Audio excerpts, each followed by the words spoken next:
Olá, eu sou o professor Tiago Artioli, professor de português, pedagogo, e hoje vamos iniciar o estudo da língua portuguesa. A abordagem que irei utilizar vai ser de uma forma bem objetiva, bem clara, bem descomplicada, para todos aqueles que querem conhecer um pouquinho e compreender algumas regras da nossa língua. E para começo, vamos abordar sobre linguagem e comunicação. A linguagem assume papel de destaque no processo de comunicação, pois é ela que garante as diferentes operações intelectuais e possibilita a criação de mundos e, consequentemente, de perspectivas. E é ainda por meio da linguagem que o pensamento se organiza, que o indivíduo se identifica como pessoa, argumenta, explica ou justifica quando interage com o meio que vive. Veja bem, a palavra procede de alguém e se dirige para alguém, e orienta-se em função do interlocutor. Sendo assim, a palavra ela é uma espécie de ponte lançada entre mim e os outros. Se ela se apoia sobre mim numa extremidade, na outra se apoia sobre o meu interlocutor. A palavra, então, vem ser o território comum entre o locutor e o interlocutor. E o diálogo, ele é o princípio constitutivo da linguagem. E o que isso significa?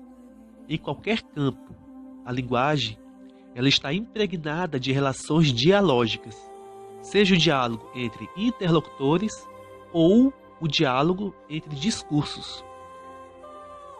E a interação ou diálogo de interlocutores é o princípio fundador da linguagem. É na relação entre sujeitos que se constrói a significação das palavras, o sentido do texto e os próprios sujeitos. Como o diálogo se constrói socialmente, pressupondo pelo menos dois interlocutores, cujos discursos são impregnados de influências do contexto em que vivem e se relacionam, o diálogo entre discursos acaba sendo inevitável. Veja bem, a linguagem é a mais importante criação humana, pois, sendo um todo organizado de sinais, serve como meio de comunicação entre os indivíduos. E esses conjuntos de sinais comum a um grupo de indivíduos, é o que possibilita a comunicação, é o que nós chamamos de código. E para que ocorra a comunicação, o indivíduo vale-se de vários recursos. Por exemplo, gestos, expressões, símbolos, cores, desenhos, palavra falada, palavra escrita. Porém, o uso desses recursos deve estar sempre de acordo com o que quer comunicar e a quem quer comunicar.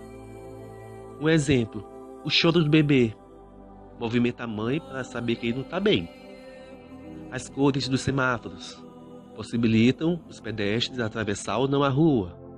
Placas de trânsito orientam os motoristas. Um apito, um ruído qualquer, um desenho, um gesto. Tudo isso são sinais de comunicação.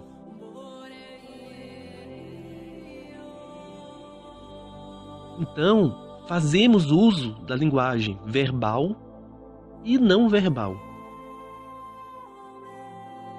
A linguagem, como se vê, ela está presente nas diversas situações de comunicação. E ela pode ser empregada para expressar desejos, sentimentos, pedidos e ordens, para expor opinião, para informar e muitas, infinitas finalidades. E são várias as possibilidades de comunicação.